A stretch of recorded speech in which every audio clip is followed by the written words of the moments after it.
আসসালামু আলাইকুম সবাইকে। কেমন আছো সবাই? তো দেখতে দেখতে আমরা প্রথম অধ্যায়ের আলোচনা শেষ করে ফেলেছি। তো আজকের ভিডিওতে আমরা দ্বিতীয় অধ্যায় অর্থাৎ পাইথনের মৌলিক ধারণা নিয়ে আলোচনা করব। তো তোমাদের মনে একটি প্রশ্ন জাগতে পারে যে অন্যান্য প্রোগ্রামিং ল্যাঙ্গুয়েজের তুলনায় এই প্রোগ্রামিং ল্যাঙ্গুয়েজের নাম পাইথন রাখা হয়েছে কেন?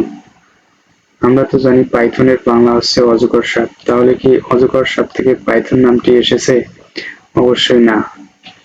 ৮০-এর দশকের জনপ্রিয় একটি টিভি শো বা কমেডি শো ছিল যার নাম মন্টি পাইথন ফ্লাইং সার্কাস এবং যার একছত্র ভক্ত ছিল নেদারল্যান্ডের সিডব্লিউআই এর গবেষক গৈডো ভ্যান রোসাম এবং যাকে পাইথনের জনক বলা হয়।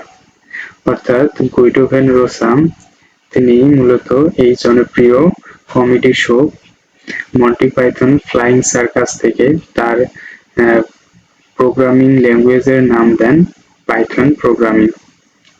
বিশ্বে অনেকগুলো প্রোগ্রামিং ল্যাঙ্গুয়েজ রয়েছে, যেমন C, C plus plus, Java, C sharp, Visual Basic, Delphi, Perl, PHP, Ruby ইত্যাদি।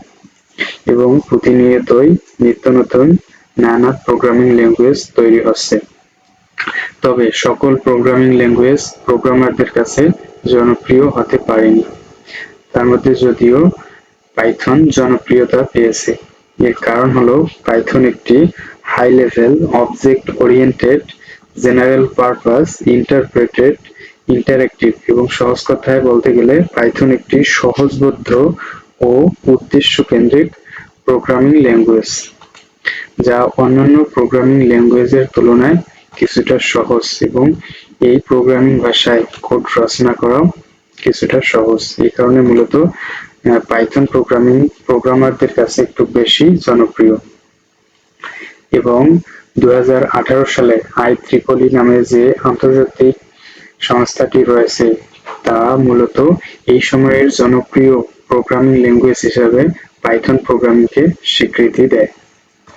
১৯৮৯ সালের ডিসেম্বর মাসে গৈডো ভ্যান রোসাম কর্তৃক পাইথন তৈরি শুরু হয়। অর্থাৎ গৈডো ভ্যান রোসাম ১৯৮৯ সালে পাইথন প্রোগ্রামিং নিয়ে কাজ শুরু করেন। দীর্ঘ ২ বছর চেষ্টার ফল হিসেবে ১৯৯১ সালে এটি প্রথম পাবলিশ করা হয়। অর্থাৎ ১৯৯১ সালে পাইথন প্রোগ্রামিং প্রথম প্রকাশিত হয়। প্রকাশিত হওয়ার পর ২০০০ সালের অক্টোবর মাসের ১৬ তারিখ পাইথনের 2.0 সংস্করণ চালু হয় এবং ২০০৮ সালের ৩ ডিসেম্বর পাইথনের 3.0 সংস্করণ চালু হয়। পাইথনের অনেক কয়টি সংস্করণ এখন পর্যন্ত চলে এসেছে। তার মধ্যে পাইথনের সর্বশেষ সংস্করণ হলো পাইথন 3.10 এর অধিভুক্ত 3.10.5। পাইথন একটি ডাইনামিক প্রোগ্রামিং ল্যাঙ্গুয়েজ, অর্থাৎ পাইথনের প্রতিটি ভেরিয়েবলের জন্য আলাদা আলাদা ডাটা টাইপ ডিক্লেয়ার করতে হয় না, যে বিষয়গুলো আমরা পরবর্তীতে আরো ডিটেলস জানবো। তো চলো এই পর্যায়ে কিছু বিষয় সম্পর্কে আরো জেনে আসি। পাইথনের সর্বপ্রথম প্রকাশ হচ্ছে ২০ ফেব্রুয়ারি ১৯৯১ সালে এবং প্যারাডাইম হচ্ছে মাল্টি প্যারাডাইম। পাইথনের জনক হচ্ছে গৈডো ভ্যান রোসাম এবং ডেভেলপার কোম্পানি হচ্ছে পাইথন সফটওয়্যার ফাউন্ডেশন। আধুনিক প্রকাশ, পাইথনের আধুনিক প্রকাশ হচ্ছে ৬ জুন ২০২২ সাল এবং সংস্করণটি হচ্ছে 3.10.5। টাইপিং ডিসিপ্লিন হচ্ছে কঠোর এবং চলমান। প্রধান বাস্তবায়ন সমূহ সি পাইথন, জাইথন, আয়রন পাইথন, পাইপাই। যার দ্বারা প্রভাবিত, অর্থাৎ যে সকল প্রোগ্রামিং ল্যাঙ্গুয়েজ দ্বারা এই পাইথন ল্যাঙ্গুয়েজটি প্রভাবিত তা হলো ABC, C, Haskell, Icon, Lisp, Modula 3, Perl, Java ইত্যাদি। বৈধপত্র দিয়েছেন পাইথন সফটওয়্যার ফাউন্ডেশন লাইসেন্স এবং পাইথনের অফিসিয়াল ওয়েবসাইটটি হচ্ছে www.python.org। এটা হলো মূলত পাইথনের অফিসিয়াল ওয়েবসাইট। তো আমরা কোনো কিছু উদ্দেশ্যহীনভাবে শিখি না, কোনো কিছু শেখার অবশ্যই আমাদের উদ্দেশ্য থাকে। তাহলে পাইথন প্রোগ্রামিং আমরা কেন শিখব? এটা শিখে আমাদের লাভ কি?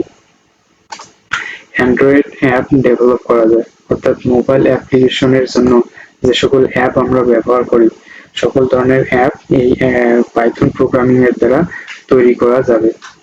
লিনাক্স, উইন্ডোজ, ম্যাক ওএস এর জন্য অ্যাপ তৈরি করা যায়, অর্থাৎ সকল ধরনের অপারেটিং সিস্টেমের জন্য পাইথনের সাহায্যেও অ্যাপ তৈরি করা যায়। যে কোনো ওয়েবসাইট তৈরি করা যায়, মেশিন লার্নিং শেখা যায়, অর্থাৎ পাইথনের সাহায্যে সকল ধরনের ওয়েবসাইট তৈরি করা যাবে এবং মেশিন লার্নিং শেখা যাবে। সর্বশেষ সকল আইওটি অর্থাৎ internet of things device control করা যায়। এই হলো মূলত পাইথন শেখার কিছু কারণ, বা আমরা কি কারণে পাইথন শিখব। এর পরবর্তীতে চলো আমরা কিছু অতি সংক্ষিপ্ত প্রশ্ন নিয়ে আলোচনা করি। তো প্রথম প্রশ্ন যদি আমরা দেখি তা হলো পাইথন কি, এর জনক কে? আমরা তো পূর্বেই জেনে আসলাম পাইথন একটি high level object oriented general purpose interpreted সহজবোধ্য এবং উদ্দেশ্য কেন্দ্রিক প্রোগ্রামিং ল্যাঙ্গুয়েজ, এবং এর জনক হচ্ছে গুইডো ভ্যান রোসাম। এখানে অনেক বিস্তারিতভাবে কিছু আলোচনা করা হয়েছে, এতগুলো তোমাদের দেওয়ার দরকার নাই। তোমরা যেহেতু এখানে অতি সংক্ষিপ্ত প্রশ্ন, অর্থাৎ এখানে শুধু পাইথন কি এবং এর জনক এটা লিখলেই ফুল মার্কস পেয়ে যাবে। এবং দ্বিতীয় নম্বর যে প্রশ্নটি রয়েছে তা হলো আইডেন্টিফায়ার কি? প্রোগ্রামের অন্তর্ভুক্ত কোনো variable, function, constant, class, array, pointer ইত্যাদির জন্য ইউজার কর্তৃক আলাদা আলাদা নাম দেয়াকে আইডেন্টিফায়ার বলে। অর্থাৎ প্রোগ্রামের অন্তর্ভুক্ত variable, function, constant, class, array, pointer ইত্যাদির জন্য ইউজার বা ব্যবহারকারী যে আলাদা আলাদা এগুলোর নাম দিয়ে থাকে এটাকে মূলত আইডেন্টিফায়ার বলে। এর পরবর্তীতে যে প্রশ্নটি রয়েছে তা হলো কিওয়ার্ড বলতে কি বোঝো? কিওয়ার্ড কিছু সংরক্ষিত শব্দ যা কম্পাইলারের নিকট আলাদা কিছু অর্থ আছে, অর্থাৎ কিওয়ার্ড হচ্ছে এমন কতগুলো শব্দ যার নির্দিষ্ট কিছু অর্থ রয়েছে এবং এই সকল ওয়ার্ডকে কখনোই ভেরিয়েবলের নাম হিসেবে ব্যবহার করা যাবে না, যা আমরা পরবর্তীতে আরো এগুলো সম্পর্কে বিস্তারিত জানবো। পাইথন ভার্সন 3 তে মোট 33টি কিওয়ার্ড রয়েছে, যেমন false, none, true, and, or, not, if, else, elif, def, import, for, in, is ইত্যাদি। এই সকল হলো মূলত কিওয়ার্ড। এবং এর পরবর্তীতে যে প্রশ্নটি রয়েছে তা হলো স্টেটমেন্ট কি? পাইথনে ব্যবহৃত প্রতিটি এক্সপ্রেশনকে একটি স্টেটমেন্ট বলে। এবং এর পরবর্তীতে যে প্রশ্নটি রয়েছে তা হলো এক্সপ্রেশন কি? বিভিন্ন ভেরিয়েবল, অপারেটর ইত্যাদির সমন্বয়ে যে লাইন বা স্টেটমেন্ট তৈরি হয় তাকে এক্সপ্রেশন বলে। যেমন area is equal to pi into r into r, অর্থাৎ এখানে এরিয়া হচ্ছে একটি ভেরিয়েবলের নাম বা একটি ভেরিয়েবল, এবং ইকুয়াল হচ্ছে একটি অ্যাসাইনমেন্ট অপারেটর, এবং পাই ইন্টু আর হচ্ছে এখানে কিছু উপাদান।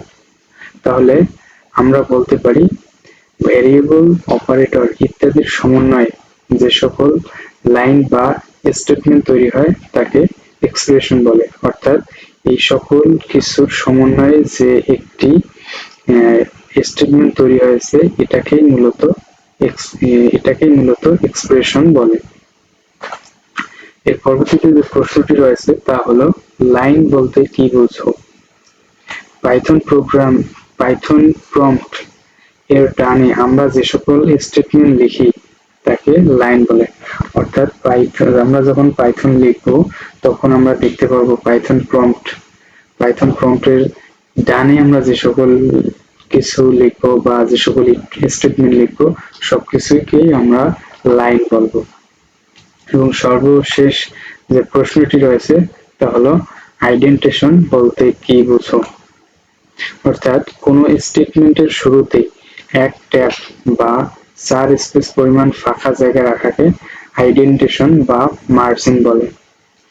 মূলত পাইথনে আলাদাভাবে আইডেন্টেশন দিতে হয় না, পাইথন নিজে নিজেই আইডেন্টেশন তৈরি করে। তো চলো একটা উদাহরণের মাধ্যমে বিষয়টিকে ক্লিয়ার করি। যেমন এখানে রয়েছে if a greater than b এবং এর পরবর্তীতে যে স্টেটমেন্টটি রয়েছে তার সামনে 4 স্পেস বা এক ট্যাব পরিমাণ ফাঁকা জায়গা রাখা হয়েছে, এটাকেই মূলত আইডেন্টেশন বলে। এবং দ্বিতীয় ক্ষেত্রে ইলস এর পরে যে দুটি স্টেটমেন্ট রয়েছে, এই দুটি স্টেটমেন্টের সামনেও এক ট্যাব বা 4 স্পেস পরিমাণ ফাঁকা জায়গা রয়েছে, অর্থাৎ এটাকেও আইডেন্টেশন বলা যাবে। এর পরবর্তীতে যে প্রশ্নটি রয়েছে তা হলো কমান্ড লাইন আর্গুমেন্ট বলতে কি বোঝো?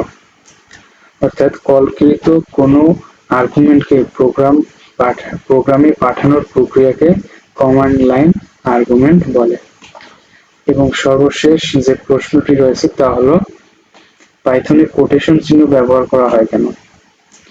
পাইথনে স্ট্রিংকে প্রকাশ করার জন্য বা প্রদর্শন করার জন্য সিঙ্গেল কোটেশন বা ডাবল কোটেশন ব্যবহৃত হয়। তাহলে স্ট্রিং কি? স্ট্রিং হচ্ছে একাধিক ক্যারেক্টারের সমষ্টি, যেমন বাংলাদেশ। এখানে একাধিক ক্যারেক্টারের সমন্বয়ে একটি ওয়ার্ড তৈরি হয়েছে, অর্থাৎ এটাকে আমরা সিঙ্গেল কোটেশন বা ডাবল কোটেশনের মধ্যে রাখতে পারি। কিংবা এখন যদি আমরা কতগুলো ওয়ার্ডের সমন্বয়ে একটি অনুচ্ছেদ আকারের কিছু স্ট্রিং নিয়ে কাজ করি, তখন আমরা সেটাকে ডবল কোটেশনের মধ্যে রাখতে হবে আমাদেরকে সেটাকে। আর এমনিতে যদি আমরা সিঙ্গেল ওয়ার্ড ব্যবহার করি বা কোনো একটি ওয়ার্ডের জন্য আমরা তখন সিঙ্গেল কোটেশন বা ডাবল কোটেশন উভয় কোটেশন চিহ্নগুলো ব্যবহার করতে পারবো। উভয় কোটেশনের যে কোনো একটি চিহ্ন ব্যবহার করতে পারবো, কিন্তু যখন অনুচ্ছেদ স্ট্রিং ট্যাগ হবে তখন আমাদেরকে অবশ্যই ডাবল কোটেশন চিহ্ন ব্যবহার করতে হবে। এই হলো মূলত পাইথনের মৌলিক ধারণার কিছু আলোচনা। তো সাথে থাকার জন্য অসংখ্য ধন্যবাদ।